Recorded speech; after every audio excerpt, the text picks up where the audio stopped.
Airport housing society updates में मैं आपको खुशामदीद कहता हूँ। मैं आपका host Aamir Shaheen. Jameel Katwala report part 4 के अंदर मैं आपको खुशामदीद कहता हूँ। जमील कटवाला रिपोर्ट के अंदर एक कंपनी थी सिक्योरिटी, असद सिक्योरिटी कंपनी। उनके जीएम राजा शौकत साहब से मैंने रब्ता किया था और उनका मैंने इंटरव्यू किया था।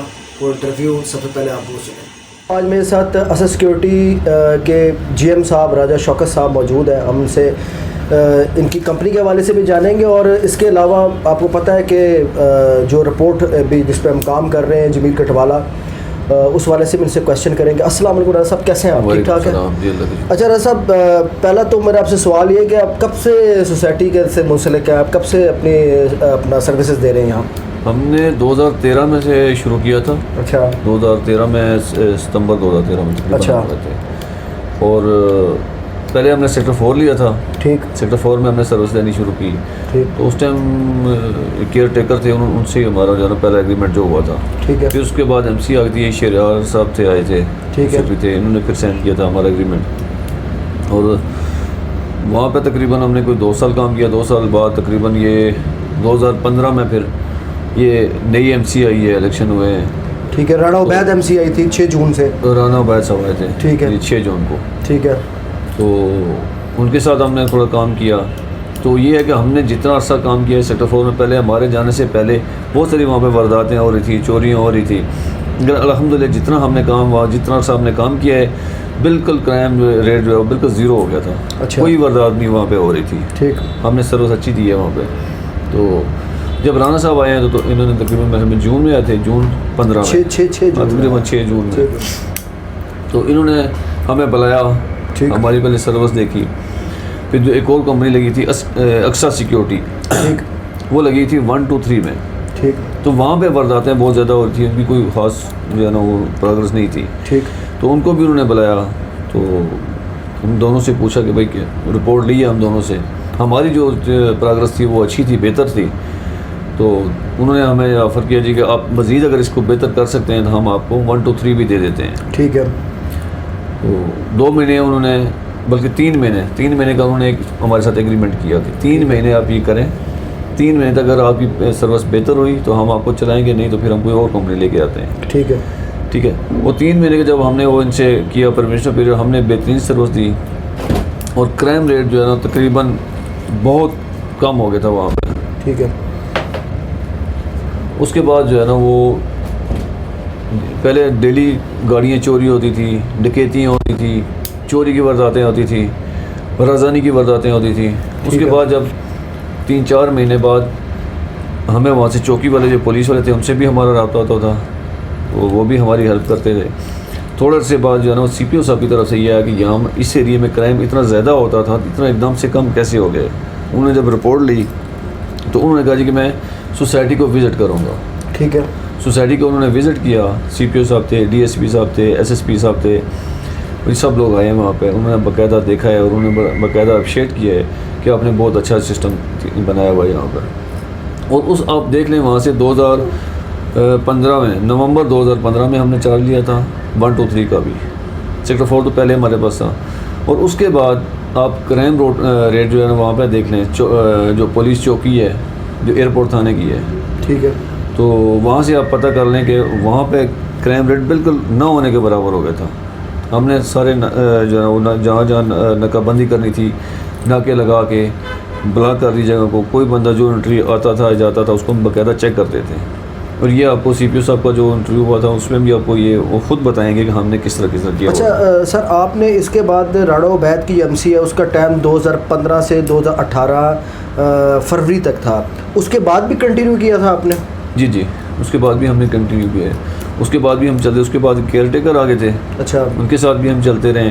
हाशमी साहब थे गलबन। ठीक, बिल्कुल सही, हाशमी साहब। हाँ जी, तो उनके साथ भी हम चलते रहे। फिर वो अमीर शाह साहब आए हैं, उनके दौर में भी वो हम चलते रहे, सर्विस देते रहे।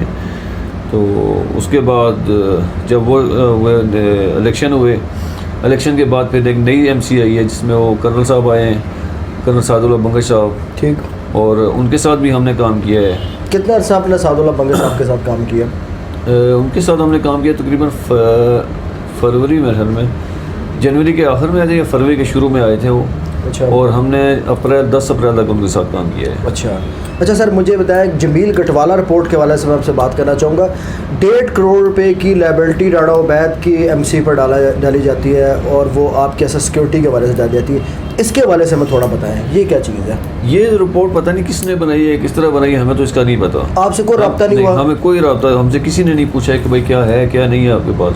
हमने तो उससे पहले हमने ऑलरेडी एक सिविल सूट किया हुआ था, केस किया हुआ था। अच्छा। जो बकाया जाते हैं हमारे, तो ये रिपोर्ट उन्होंने बाद में बनाई है, कहाँ बैठ के बनाई है हमें इसका कोई इल्म नहीं है। आपसे तो कोई चेक, आपसे कोई पूछा नहीं कि आपसे कोई डॉक्यूमेंट नहीं मांगे गए, किसी किस्म की किसी किस्म का कोई हमें कोई ना किसी ने फ़ोन किया ना पूछा, हमें तो पता ही नहीं इसे। हमें तो पता तब चला कि नैब से हमें एक लेटर आया है कि जी इस तरह कोई एक इंक्वायरी हुई है, तो आपके ऊपर जो है ना वो इतने पैसे उन्होंने बनाए हुए कि बोगस पेमेंट आपने लिया, उसका आप जो आप रिकॉर्ड दें। तो वो हमने जाके रिकॉर्ड उनको दिए है। आपको कोई आपकी बोगस पेमेंट कोई ऐसी नहीं, आपको नहीं कोई आपकी सर्विसेज के माध्यम में आपको पैसे दिए गए थे? सर्विसेज के माध्यम में दिए गए थे। सारा रिकॉर्ड ये मेरे पास ही पड़ा है, ये देखें ये तकरीबन कोई 2900 पेजेस का ये मेरे पास रिकॉर्ड है। ठीक, हर चीज़ का हमारे पास रिकॉर्ड है। चेक जो हमने दिए हैं, जो हमने लिए हैं, वो सारे चेक का रिकॉर्ड है हमारे पास। बैंक स्टेटमेंट टैली की है, नैब ने भी टैली किया है, मैडम फरजाना थी उन्होंने टैली किया है इसका सारा।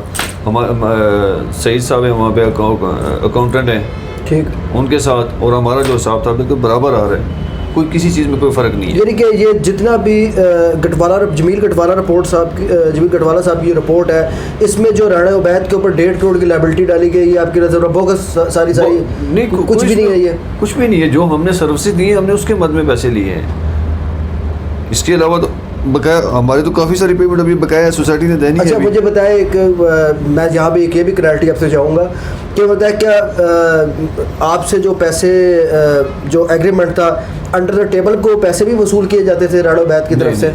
किसी किस्म के अंडर टेबल नहीं पैसे वसूल किए जाते थे? ये सब की सब बिल्कुल क्लियर है, ऐसा ही है सारा जो आप 1.5 करोड़ की लायबिलिटी है, इसका मतलब कुछ भी नहीं है? नहीं, कुछ भी नहीं। अगर होते तो मेरी इतनी पेमेंट क्यों पेंडिंग होती? अच्छा, इतनी पेमेंट अभी तकरीबन 2 करोड़ के लगभग हमारी पेमेंट जो है ना वो भी पेंडिंग है, सोसाइटी ने देनी है अभी हमें। उसका रिकॉर्ड सारा हमारे पास मौजूद है। उसका हमने रजिस्ट्रार साहब के पास भी हमने लाहौर में भी केस किया हुआ है अभी। अच्छा, तो उसका भी अभी 4 तारीख है, अभी तीनों जवाब जमा कराना है 4 तारीख को।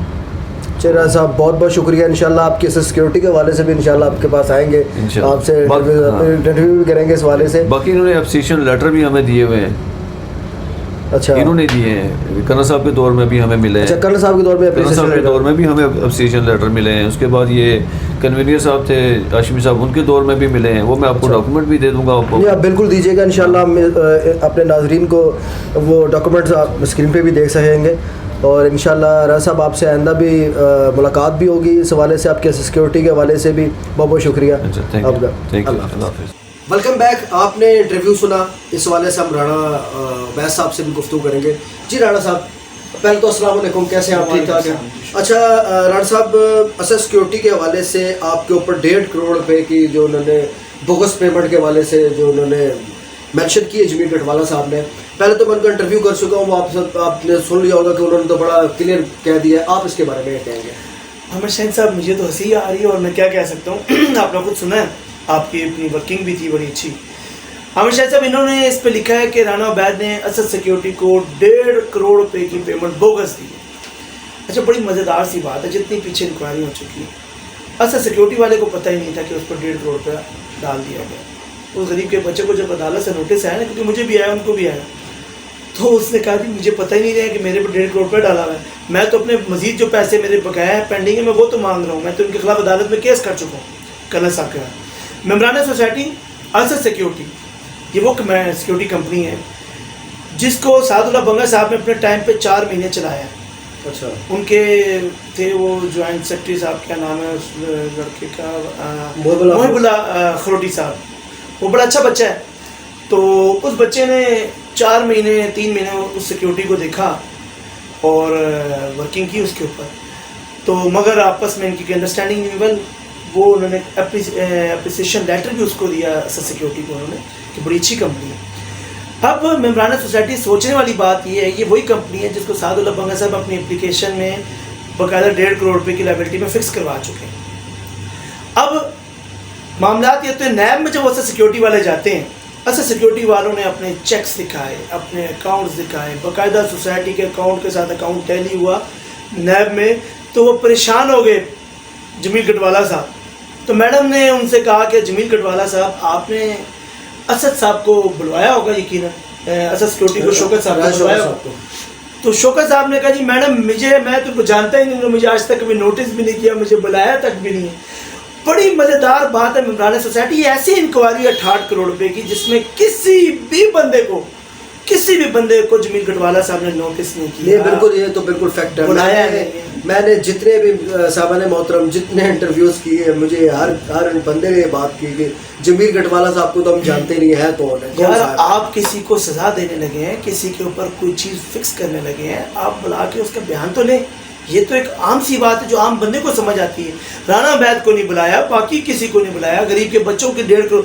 अच्छा, अब बड़ी मज़ेदार सी बात है आमिर शहीन साहब, अब वो सारा रिकॉर्ड नैब ने दे दिया, नैब ने उनसे रिकॉर्ड सारा रिसीव कर लिया असद सिक्योरिटी से। पैसे किसके अकाउंट में जा रहे हैं? असद सिक्योरिटी के। असद सिक्योरिटी कहता है जी मैंने अपनी सर्विसेज दे के पैसे लिए, मेरे बकाया पैसे रहते हैं वो भी नहीं मिल रहे। कश्मीर सिक्योरिटी जो कि मेजर गुलजमान साहब की है, जो उनके एग्जीक्यूटिव मेंबर थे। मेजर गुलजमान साहब कौन है जी? ये कर्नल सादुल्लाह बंगे साहब के एग्जीक्यूटिव मेंबर रहे। अच्छा। उन्होंने जनाब क्या किया है कि उसके पैसे भी कुछ बकाया थे मेरे टाइम पे, उनको पैसे दे दिए उन्होंने असद के रोके हुए, क्योंकि वो उनका एग्जीक्यूटिव मेंबर नहीं था। वेल, अब बात ये इस तरह है कि अकाउंट में उनके पैसे चले गए, चेक उनको मिला, 2 बंदों के साइन हुआ, नाम खाली राना बैद का अकेले का आ रहा है। गौर करनी है अपने बात। उनके अकाउंट में पैसे चले गए, सोसाइटी के अकाउंट में रिकॉर्ड मौजूद है कि पैसे चेक उनको क्रॉस मिला है, पैसे उनके अकाउंट में चले गए, पर 1.5 करोड़ रुपए की लायबिलिटी किस पे फिक्स होगी? राना बैद। सर्विसेज किसको मिली? सोसाइटी को। अच्छा नहीं राना साहब, मुझे थोड़ा सा ना, मैं बड़ा परेशान था इसी पूरे रिपोर्ट के अंदर। ये जो असद सिक्योरिटी है, इसके जब ये लायबिलिटी आती है तो असद सिक्योरिटी के अंदर इन्होंने खुरम साहब को शामिल किया है, जुबैर साहब को, यानी कि पूरी कमेटी नहीं, पूरी अपनी एमसी को नहीं शामिल किया जाता? नहीं, इस पे देखें, होना तो पूरी एमसी को चाहिए था, लेकिन चले इन्होंने इनको भी शामिल किया तो ये भी गलत किया ना। वजह ये जुबैर साहब का क्या किरदार है बीच में? वो साइनिंग अथॉरिटी तो नहीं थे उस टाइम, ठीक है। खुरम साहब का क्या किरदार है? वो भी साइनिंग अथॉरिटी नहीं था, लेकिन उस बेचारे गरीब। वजह ये 3 बंदे वही 3 बंदे हैं जो आसिफ भट्टी साहब ने 2016 में डिक्लेयर किए थे। डीटो कॉपी नहीं करनी। अच्छा। इन्होंने वो डीटो कॉपी किए। मेम्बरान सोसाइटी असद सिक्योरिटी को 2016 में आसिफ भट्टी, जिसको मैंने गिरफ्तार कराया, उसने अपनी रिपोर्ट में ये इन 3 बंदों को, हम 3 बंदों को गिल्टी करार दिया, मुझे, जुबैर को और खुरम को, और वही इस बंदे ने डीटो कॉपी की है। अच्छा भाई, मैं आपको बता रहा हूँ आमिर साहब, बड़ी प्यारी सी बात है, ना असद सिक्योरिटी में राजा शौकत साहब को बुलाया गया, ना उनका कोई बयान लिया गया, ना मुझे बुलाया गया, ना उनके अकाउंट्स चेक किए गए, ना बैंक स्टेटमेंटें ली गई, कुछ भी चेक नहीं किया, बस लिख दिया 1.5 करोड़। अब क्यों 1.5 करोड़? हमें इन्होंने मशहूर कर दिया चोर चोर चोर चोर। अब लोग कहना शुरू हो गए, जो कि उनकी दूसरे ग्रुप के थे, वो चोर चोर कहेंगे हमें। अब मेरे भाई, बड़ी मज़ेदार सी बात, इंटरेस्टिंग बात, 2021 आ गया, अभी तक क्लियर तो नहीं हुआ सिक्योरिटी का 1.5 करोड़ रुपया, नैब में केस पेंडिंग है। असद सिक्योरिटी को बुलाया जाता है केयर टेकर, और उसके साथ एग्रीमेंट करती है। सेक्टर 4 में, आज सेक्टर 4 में जो सिक्योरिटी प्रोवाइड कर रहा है वो असद सिक्योरिटी दोबारा कर रहा है। क्यों? अच्छा। भाई, क्या वो क्लियर हो गया? अगर वो क्लियर हो गया तो मैं अभी तक क्लियर नहीं हूँ, क्योंकि उनको समझ आ चुकी है केयर टेकर को। सरकारी बंदे खुद कहते हैं यार सानू पता है एक ही हो राणे की मोहब्बत ही चसा कम कहता है, ये मेरी मोहब्बत है, ये मेरा फोबिया है। तो ये आपके सामने जी 1.5 करोड़ रुपये की लायबिलिटी जो खाई किसने? सर्विस की मद में, जिसको मिले गरीब के बच्चे को, मिले किसको, दिए किसको, एंड में सारों को सर्विसेज भी सबने ले ली, और राना बैद पर 1.5 करोड़ रुपये की लायबिलिटी। ये थी मेरी करप्शन जो मैं जेब में डाल के लेकर गया हूँ, ये आपके सामने। चलिए डॉक्टर साहब, बहुत बहुत शुक्रिया। मैं आपको दोबारा जहमत दूंगा अगले पार्ट के अंदर। बहुत बहुत शुक्रिया। अल्लाह हाफिज़।